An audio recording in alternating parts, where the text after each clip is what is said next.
guys, it's MarionetteAngie. It's been a while, but I wanted to make a video on something very important to me, which is 2000's Disney Princess media. For all of you who remember the Gold era, I'm sure you at least know one of these games, Disney Princess Enchanted Journey or Disney Princess Magical Jewels.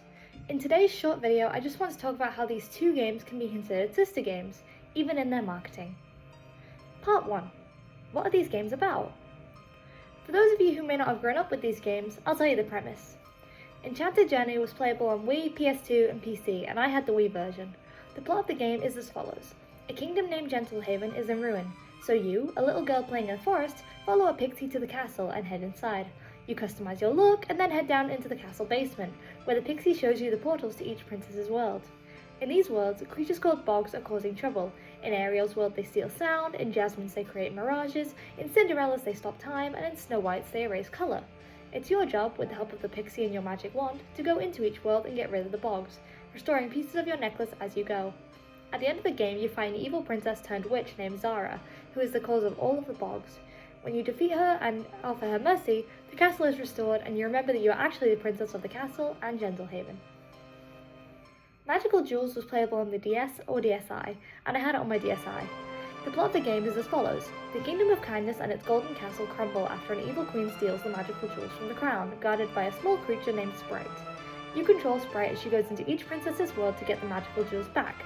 In these worlds, creatures called bogs are causing trouble in various forms, and Sprite has to defeat them, collect shards and halves of the jewels, and fight the evil queen, who has caused all of this mess. When you finally defeat her and get all the jewels back, the castle is restored. So these two games were released in 2007 and marketed, in my opinion, as sister games, both often depicted together in advertisements and with very similar promotional art and material. I want to talk about some of the interesting similarities and differences, and also some other games and media which are quite similar to them from the same era. So part 2. How are these games similar? For starters, the main guides of the game are very similar concepts. The pixie is a small pinky purple creature that has wings and can fly and guides you throughout your journey. She's the one who sends you on your quest, gives you a wand, often telling you things like, only you can set the butterflies free, which are actually what the bogs in that game are, trapped butterflies. She mainly serves as exposition and a quest guide and narrates most of what happens. Sprite, in a similar vein, is a small yellow creature that can fly and guides the princesses, quite literally considering she's animated to pretty much drag them along rather than having moved with autonomy, save for idle animations. Sprite constantly says, I need your help to the princesses, making her the driving force for the player to complete the game and defeats bogs, knocks them down to make the princess pick them up, and engages in battle with the queen. The concepts of the games are very similar. I'd wager Disney gave the teams the same prompt, something along the lines of Disney Princess game where you restore a castle and kingdom, playing as princesses with a small guide or sidekick, and defeating bogs and an evil female antagonist. When viewed through this simplistic lens, the plots of the games both align, despite some obvious creative differences in the execution. In both games you play as either a lost princess or 4 princesses, have a small flying guide that provides story beats and helps you interact with the world, defeat an evil female antagonist, and fight pretty much the exact same enemies. Even the castle render is the same, and it's even used in Disney Princess magazines today. Don't ask me how I know that. For me, the confirmation of this prompt is the bogs. They act nearly identically and are kind of my main focus, because these little green terrorizers are the most lore-inconsistent things out there. And this is why I made this video, because I was thinking about them way too much. To start with their Enchanted Journey counterparts, in this game they have 5 forms. Small bogs that I'm going to refer to as jesters, mer bogs, genie bogs, clock bogs, and brush bogs. The jesters mainly just antagonize you, trying to hit you. Their attacks cannot kill you, and doing damage does nothing. Though in Snow White's world these guys are also capable of stealing colours. For the most part, bar the final fight, they're kind of just one shot with your wand and sort of just exist to get in the way. Lore-wise, the jesters can, when granted the power, create mirages, freeze objects in time, lock things by creating vines, and even play tag with you if you so desire to do that. They can also dubiously steal voices, but this is only shown in the final fight, and I believe that's because here they are substitutes for the merbogs, who cannot realistically exist on land because they look like anglerfish, and it would look funny if they were in a castle. Speaking of the merbogs, their main shtick is stealing sound, from instruments and even mer people underwater. They also terrorize some little blue crabs, and I'm like, poor students, what did they do to you? The other bogs have abilities too. Genie bogs create mirages and steal lamps from the Cave of Wonders, clock bogs can freeze the player due to time being frozen, and brush bogs steal colour in large bursts, making your whole screen go white. In the game's story, as I said earlier, these bugs are captured butterflies who have been forced to cause mischief, and when you destroy them, they turn back into a beautiful flurry of rainbow butterflies. However, in Magical Jewels, these little terrorizers have a whole other side to their lore that honestly makes me wonder what was going on in the devs' heads at the time. There are once again jesters, who appear as small little creatures that kind of dance around, and if your princess comes into contact with one or any of the bugs, she jumps back as if scared or injured. When Sprite touches the jesters though, they appear to bow down and transform into flowers. The rest of the bogs in this game don't have any canon names, like the jesters are my made-up term. Same with the merbogs, and most of the names I chose I made up. I think genie bogs are like the only confirmed ones, and also just general bogs. So I'm going to refer to them as marching bogs, bat bogs, dragon bogs, and swoosh bogs. Swoosh bogs is such a silly name. I'd call them genie bogs, but that's already been taken, so they're swooshies. Marching bogs are the size of a princess, and when hit, transform into 3 little jesters, which in turn, when you defeat them, bow and become flowers. Are the jesters siblings? Did they grab a huge coat like in the films and pretend to be a giant bog? The world may never know. Swoosh bogs just kind of fly around. They're comparable to genie bogs, like I said, but they turn into butterflies now when destroyed, which is a little bit inconsistent. Dragon bogs are also huge and very cursed, and they turn into 3 little bat bogs when you hit them, which also turn into butterflies when destroyed.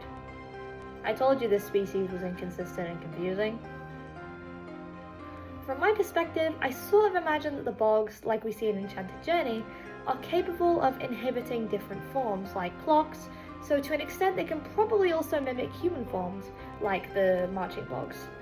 Perhaps the Kingdom of Kindness in an extended universe is just a past or even future version of Gentlehaven.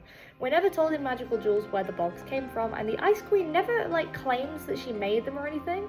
They're not even really mentioned by name in the DS games, which makes me really wonder about them and why they're included, apart from probable Disney wanting to market these games as sisters and have, maybe make the devs' lives easier by going, here's an enemy that we already have, feel free to use it and do whatever spin you want on it, which, I mean, it's a solid idea, but it's interesting that their idea of kind of creating a game that is meant to resemble another game is to just do a very similar prompt and let the devs go wild, which to me is what I think happened personally. Part 3. Other similarities. To end this video, I just want to state a couple amusing observations I made about 2 other pieces of media that I've really grown to love in the past few months. Kilala Princess's story is somewhat like the story of Enchanted Journey and even Magical Jewels' Crown, which is actually why I read it, because both protagonists are filling out gems of an enchanted object, in that case, Kilala's crown, in Magical Jewels' case it's the crown, and in Enchanted Journey you have the necklace. They also contain a royal with amnesia, so in Enchanted Journey that's your protagonist, and in Kilala Princess that's Rey. And they obviously have journeys into the worlds of the princesses. The Enchanted Journey has the giant portal room, and Kilala Princess has the magic door in the forest. Honestly, this manga means everything to me, and I constantly info dump about it over on my Instagram and Tumblr. I've done manga colorings, fan art, I've even cosplayed Kilala recently, which was my first time wearing a wig, so that was interesting. And as for the last game, I actually find a couple similarities aesthetically between the sister games Enchanted Journey and Magical Jewels and Royal Adventure, which is an old Game Boy game that features a protagonist named Lily, who ventures out to find 6 missing tiaras. In my opinion, it was kind of like the base for both of those games that were released in 2007, because you can see the groundwork being laid, but you can also see where they decided to improve on the base and make it better. The banners in Castle Bright, which is the main hub of that game, are quite similar to the ones in Gentlehaven. They're purple, they have the gold embroidery, it looks kind of similar. And then the storyline of venturing to find the missing objects reminds me of Magical Jewels. And obviously, you can make a lot more comparisons like Kingdom Hearts and Sophia the First. They are obviously so comparable to the 2000s games. But in my case, I wanted to look at some more niche alternatives because I've seen people over on Tumblr, already comparing them. Even just, it's quite common to say, oh, Enchanted Journey or Kilala Princess are just Kingdom Hearts for girls. And I'm like, yes, true. Even though Kingdom Hearts is also for girls, it's not gendered. But yeah. Alright, just some final words from me, because I'm a yapper. I know this video's been very short, but honestly, I just wanted to do something simple and fun. And clean. Simple and clean. I know my upload schedule, which doesn't exist, has been all over the place because it doesn't exist, but moving into 2026, I'm planning to use this channel as just an opportunity to yap whenever I feel like it. Like, I got really invested in the creation of videos and like pretty much not creating drama, but kind of constantly trying to make things that would become interesting for people, or they'd be very long, you know, very long scripts. Some of my scripts were 20 pages. I had collaborators like my friends, you know. It became like less about fun and more about just creating content, which is not what I want to do. As much as I like YouTube, and I've gone on plenty of rants saying about my problems with YouTube as a whole, but I think as much as I like making videos for YouTube, and I like making videos for you, and it's fun, you know? I like talking about things. I don't want to force myself to do it, to force myself to make everything I love become content, because I risk doing that. You know, I did it with Wish. I talked about Wish a lot, and then I talked about Tomorrowland, and I debated talking about films like Elio, and I even consciously on my Disneyland Paris trip in October, I put down the camera and I said, I'm not going to record anything I don't want to record. I'm just going to live in the moment. Because so much when I started out YouTube, I recorded everything with the plan to upload it, not just to enjoy it.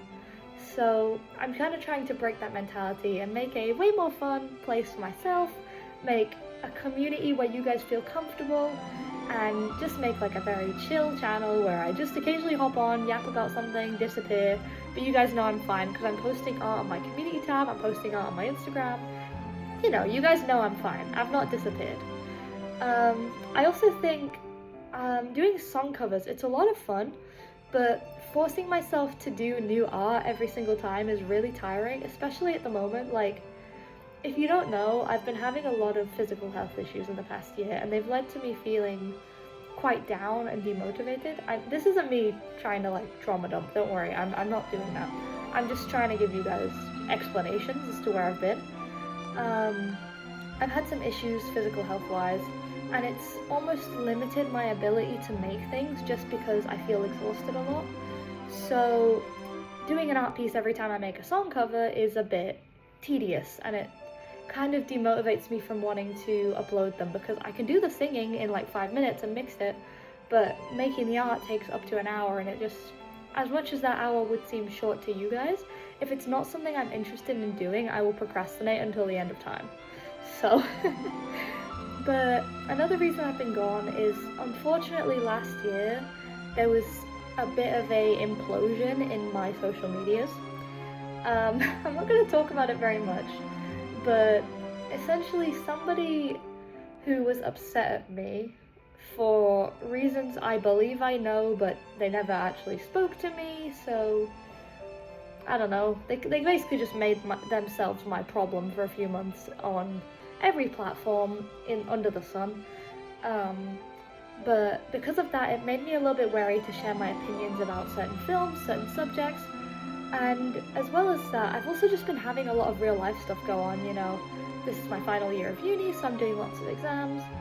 I'm also just trying to live in the moment more, like I said, you know. I'm investing in new things like making an eater bag for the first time.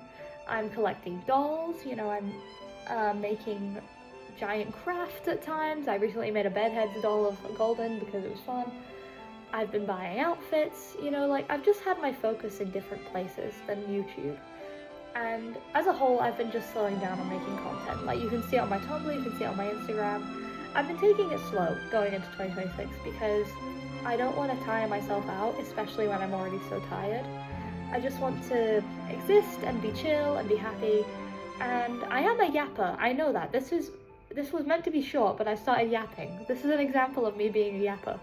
So I will say I love using the community tab, and especially Instagram and Tumblr, to talk to you guys. Please, if you want to talk to me, send me an ask on Tumblr. Send me an art trade request.